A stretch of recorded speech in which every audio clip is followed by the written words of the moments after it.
like. You know, we've got politicians we don't like, right? Yeah. We've got wealthy people in the world we don't like. Yeah. We don't get to destroy them. Yeah. We've got to relate with them in more healthy ways and call them the fuck out. As co-equals, not right? as fucking rulers. Yes, we're gonna call them out. So internally, if we can't do that, we can't do it out externally, right? So the louder your judgments are externally, probably the louder they are internally. You know what I'm talking about? Yeah. So where's the work? Internal. The work is like, who in me is judging me? Right? So one way to think of a lot of our work is that we've got multiple aspects of consciousness in us. One of them is the boy that can be wounded. You know, one of them is the inner critic. We've got other aspects, and then what we have is the essential self, which is that which in us is untainted, which may live other lifetimes, but at least we know it's connected to something greater than this, right? Spirit, soul. Does everybody resonate with that? On some level, we've got something in us that's pure, even if we've got tainted wounds and hurts and things like that.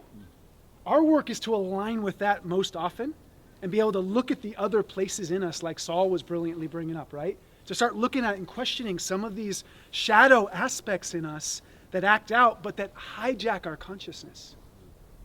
That's where we get in our minds, that's where we get in our story, and that's where we get into insanity. And extreme insanity is that there's such a wound inside that there's a disassociation so much that there's multiple personalities. That's what this is to the extreme. On some level, we all have inner voices, right, that can show up. And we've got to discern, like, which one do I listen to? And in my experience, and this is what Saul and I are saying, why we do the Qigong work and things like that, is because body alignment changes inner consciousness.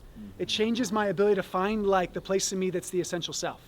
It helps me get in a place. And so if I'm like, God, this is so fucking hard, and like, why is life like this? And I'm in the body posture, what am I doing?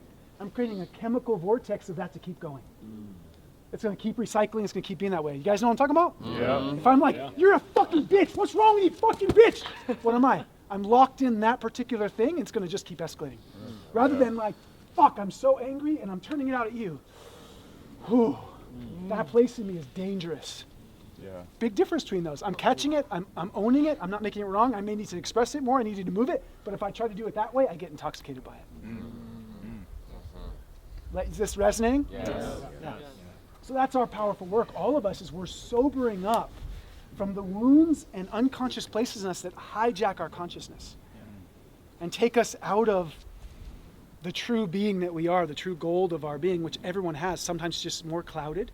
It's got more of what the Sufis call nafs, like disturbances. You know, things that are blocking our light, blocking our love, blocking our flow.